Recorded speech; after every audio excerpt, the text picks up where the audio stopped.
Okay, so this is like the fifth time that I'm doing this video. I'm gonna show you how to do it. So when you go in the package manager and you go on packages, Unity registry, and go to input system, new input system that you actually have imported, you have to go and re-import this one to import actually, because I'm very sure that you don't have it. Rebinding UI over here in the right, there are lots of examples for many other stuff. This one, rebinding UI, you import. After you import this, then you go and get my asset and you import it on your project, which will end up in the asset folder, samples folder, input. This is the version of the input system, and then rebinding UI. And over here, you should actually unpack the my asset. My asset is having only one script, is this one that I've changed. And I believe this one, because this one doesn't have, I added the rebind save load. Now the rebind save load, just to get to that, because I had a problem with the last video, I didn't know why it's not saving it. So I drag it on the canvas somewhere, no, in one of the objects. Sorry, it's this one. I drag it over here. Now over here you drag your input action asset. If you don't have an input action asset, you go and you create one like this. Layer input, and then you say create action, and then it's asking you where to save. I save mine on the asset folder over here. So here if I go create action, it's gonna say where you save, and you have to put a name. I put test project because this is the test project, and then where to save it in your asset. Okay, so remember your name of your input action asset. If you have one already, but in that case, you have to drag the input action on your event system. If you don't have an event system now, you go over here, right click UI, and you add an event system. So once you have an event system on the action asset, you have to drag your input action asset. Okay. Make sure that all these one over here, they are compiled in case you have a custom one, because otherwise the UI is not gonna work. Okay. Now, you have the event system, you have that. And now you have my scene over here that I created, which it will be in the sample I said. Input 144 rebinding UI, and this is this one, input rebind focal. Now, in this one, after you added the rebind save load script and you drag the test project, the one that you created, this one we can delete because we don't need. You have the buttons over here. Now, in my case, when I imported fresh new, action over here was null, nothing, like this one. You see the crouch and the fire over there. So I have to go and search or drag. Actually, search.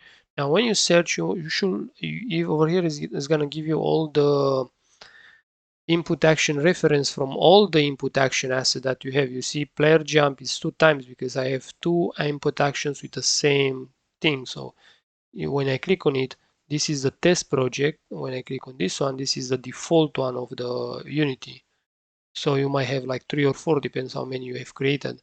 So make sure that you click on the one that is from your name input action, because this over here I had a little bit of problems.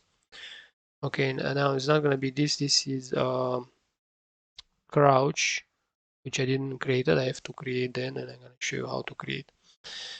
So I created over here. Then I selected from player move the key that is from the default on it.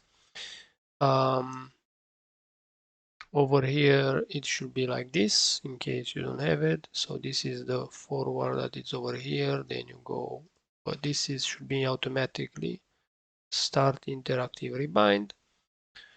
And pretty much that's all. So, oh yeah, on the forward panel waiting for input is this one, which is actually another canvas, another image that is actually blocking everything so you can't click on other stuff.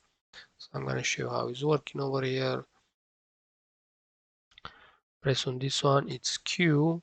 Then when I turn off, the game is going to be disabled or whatever. Even like when I'm doing like this, it's going to save on player prefs the keys, and then when I play back, it's going to be enabled and it will actually get back the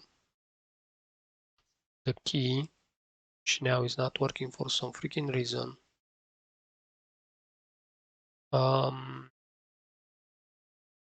Let's see why. Player move. See, player move, but it's the default one. I need this one, player move, which is a test project, because that one is getting saved. So I have to turn off everything now. Just click the right one.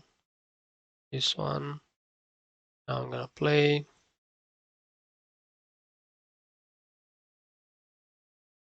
And I'm gonna do it W here. I'm gonna turn off, turn on again the game.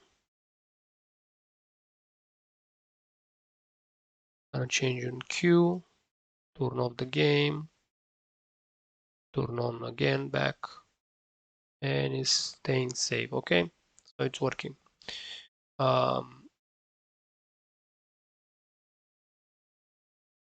Don't worry if over here it's still W.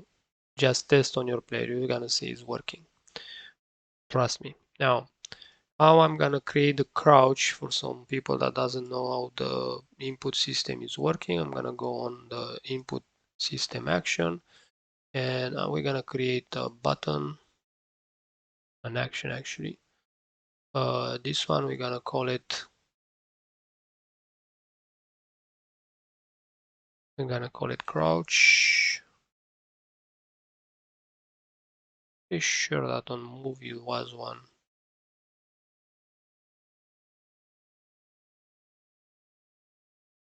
No, actually in my one.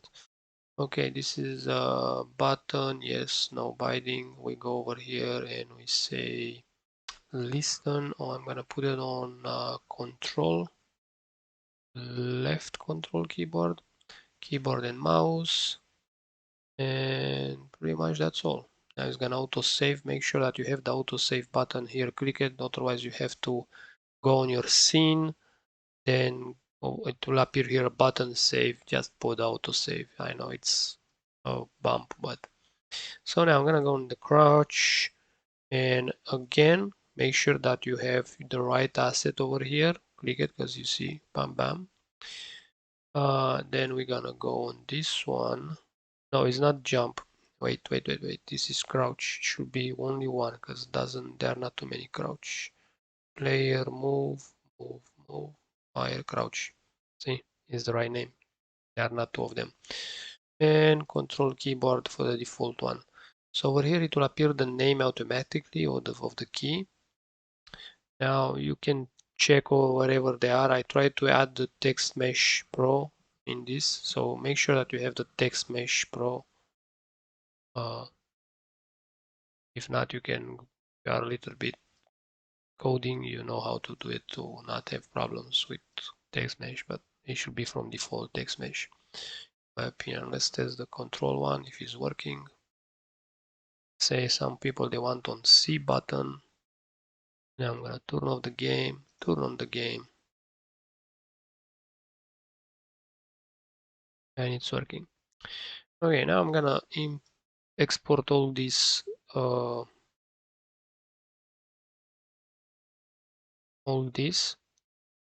sample folder, because over here there is everything.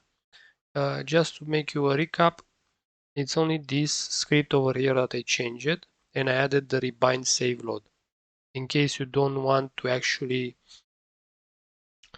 add everything, all of this, before you adding to your project, make sure that you make a copy of your project, because then maybe you got some problems and you're gonna come to my video and gonna say, oh fucking hell, you just ruined my project. Yeah, have fun.